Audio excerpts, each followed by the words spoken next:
Right, after the Big Show Undertaker tag team defense, we see footage of Stephanie arriving at the building, and we get told that Test has given a marriage proposal. It's a bit of a wrestle crap at its finest. This really, a wrestler marrying the boss's daughter. Never happened, would it? Nah. Next, the Bossman comes out. He calls out Arsenal and says, "Right, come on. If you want your dog, all you need to do is go get your hardcore title. I'll fight you now. Either way, if I win, lose, or draw, you can have your dog back. I just want a shot at the title." Arsenal says, "Alright." They cut to ad break. They come back. The match is on. Bossman has brought the dog to ringside. Arsenal has brought his title out. They have the match. It's just your average hardcore match. I'm not a fan of the genre, if I'm being honest. Arsenal's got the upper hand, but instead of going for the pin, he goes out to get Pepper from ringside. While he does that, Bossman sneaks aside, grabs his nightstick, nails Arsenal from behind, gets the pin, and then he still takes Pepper. He gets hold of Pepper and the title and goes out. I just say at this point, this is before the 24/7 rule came in, so he couldn't just attack Arsenal in the back. He had to steal Pepper to get his attention and to get the title shot. That was that's the reasoning behind him stealing the dog, I suppose. But yeah, when Arsenal comes to, he's furious and he goes running backstage looking for the dog.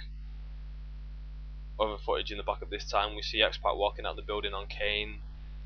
X-Pac says something about a weak link. I don't know if he says that X-Pac himself is a weak link or if he blames Kane on being the weak link.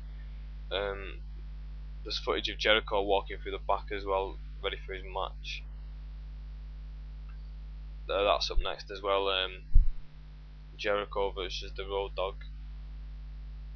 Roadogg cuts his OK promo at the start, as he does, you know. Your standard Roadogg shtick.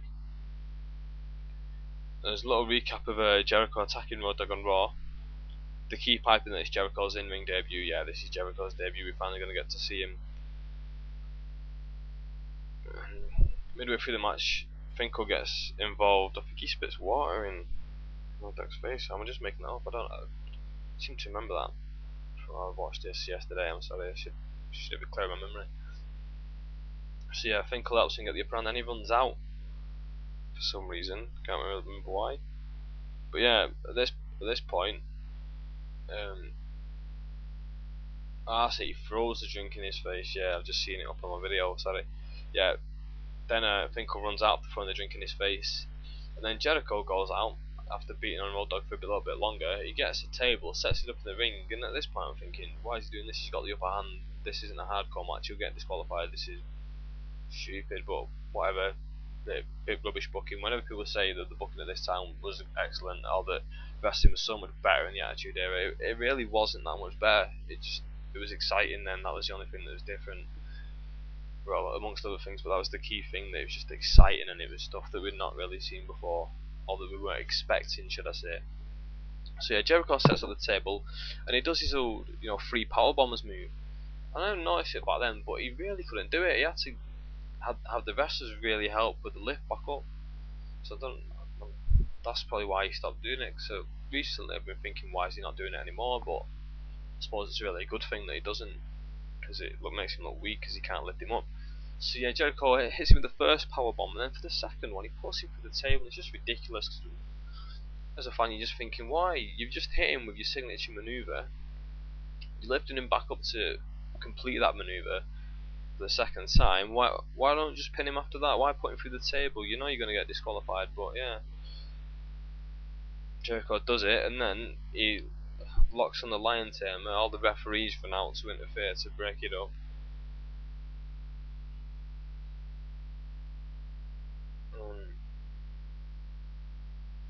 And then the match finishes. We've got cut to ad break. When we come back, Jericho's in the back with Howard Finkel, and Howard then they're watching the monitor, and in the ring there's Tony Schimmel, and Tony Schimmel's the announcer at this time. He's there getting ready to announce the next match, and Jericho basically gives Finkel a quick pep talk saying, hey, you're better than this guy.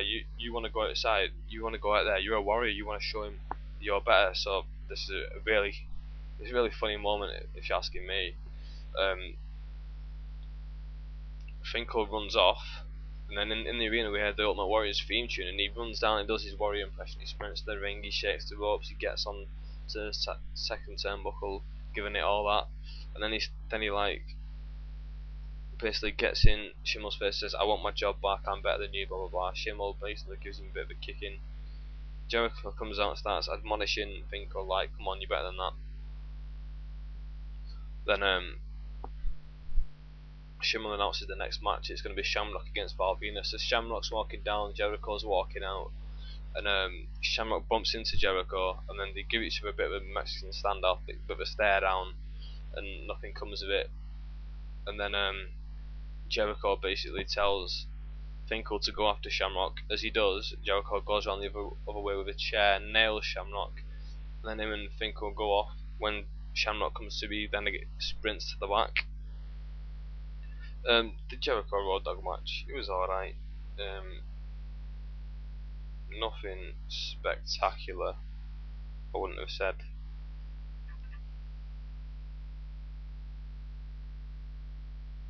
Yeah, sorry about that, I was just checking my notes. Yeah, then Stephanie comes out to the ring, and straight away she gets on the mic and she asks Andrew to come out. But then she was really the goody two shoes sort of girl. She was like not the boss's daughter at this point. Although she was recognised as the boss's daughter, she wasn't the old diva-ish style annoying bitch type of woman. So yeah, but she calls him out, and there's been a storyline going on where Test had to fight Shane for Stephanie's honour because Shane didn't want Stephanie to marry Test, and so basically if Test won, then Shane would leave him alone. Test did win that match, then obviously she accepts Test's marriage proposal. She says she wants to do it properly, so Test gets down on his knee and he says, "Will you marry me?" She says, "Yeah." Obviously Shane comes out with the Mean Street Posse. Shane grabs hold of his sister, holds her in the corner as the Mean Street Posse start beating on Test.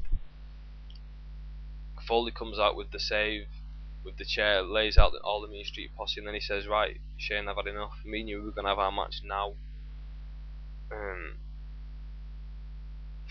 Shane doesn't want any of it. He's going to the back and that's it. He's not going to have the match with Foley. So Foley says, "Hey, I'll tell you what. Here's this chair I've just used. I'll drop it on the floor. You can have your free shot. I'll take my back." So Shane sneaks up, grabs the chair, nails Foley from behind. Boom, we've got our match started.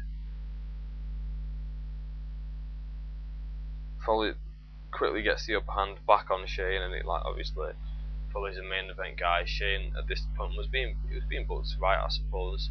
The boss's son, he doesn't know how to wrestle. This is a main event guy, even though he's got a chair, he can't hack it.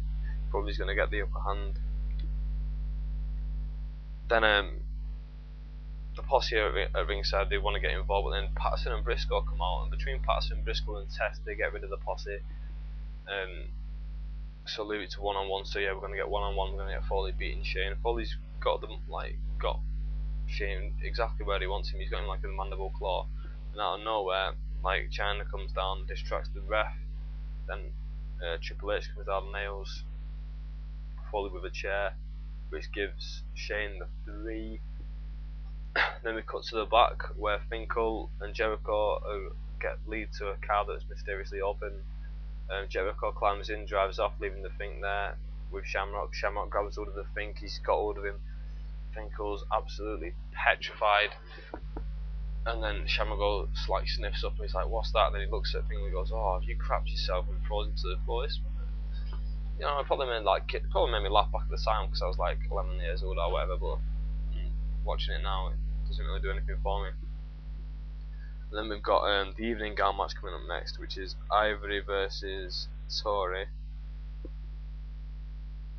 And we just see Tori strip fully off, obviously from a back view, so you don't see anything, just strip fully off, and then we go to break. Now I'm going to have to go to my next video, so yeah, join me for part 3.